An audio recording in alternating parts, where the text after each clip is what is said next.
Okay, back to international tours tayo mga Mars. Pero dito ngayon, pakita muna natin yung sky ladder na sumikat noong 2016 mga Mars. Sumikat ito noong 2016 dahil nakuhanan siya. Ito, sky ladder, tawag sa kanya sa ng mga local dun sa Sichuan, China. Ito kasi yung dun located itong hagdanan na ito, about 800 meters high mga Mars. Tingnan nyo naman yung mga bata, oh. Ang taas, 800 meters high. Ito, inaakyat ng mga bata. Ito kasi yung only way nila para ma-access nila yung outside world. O, diba? Tingnan nyo, napakataas na Sky Village. Yung village nila, mga Mars.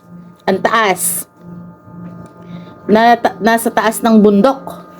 And ang tawag sa ladder nila is Sky Ladder. Yun yung tawag ng mga locals doon sa ladder nila. About 800 meters and then yung ilang footsteps, bale siya, 2,624 steps. O, nag-research pa ako niyan mga Mars para lang makita ninyo. 2,624 steps. O, tingnan nyo yung mga bata. Umaakyat sila. Pagpunta nila ng school, tsaka pagdating sa school, ganyan, umaakyat sila. And according sa mga nag-interview naman, inaalalayan sila ng mga parents nila. Pero grabe mga Mars, yung pataas niya iba, pag ganyan siya. Pag ganun, hindi siya yung pa-slanting na ganun, di ba? As in talagang pag ganun, no? Oh. Diba? And tingnan nyo naman yung nila. Inaakyat talaga nila yung mga goods na mga pagkain nila, mga washing. Meron kasi isang video pa yung washing nakalagay dito nila. Tapos yung isa naman yung foam yon. O diba? Super yan tingnan nyo mga Mars.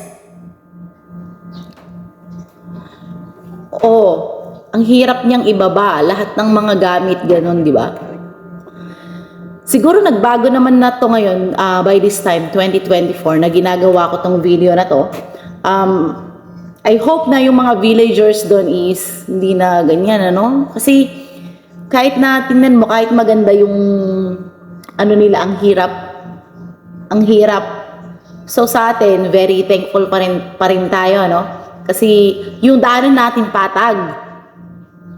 Tingnan nyo sa kanila, kitain nyo. Diyos ko, nung anak ko, day tangatan, dikamon, igalot ko. Nung hangamatnag, igalot ko. Itatali ko talaga, mga Mars, pag ako, yung anak ko. Oh my God. Well, tingnan nyo yung ibang part ng hagdanan nila. Na siya, yung bakal na siya. Tingnan nyo naman pag matanda na ang bumababa. Ang hirap. Ang hirap mga Mars pag bata na ay matanda yung matanda at bata yung bumababa at saka umaakyat. Pero that's why siguro malalakas sila kasi trained sila, Araw-araw ba namang ganyanin mo? Talagang dyan. Tingnan nyo.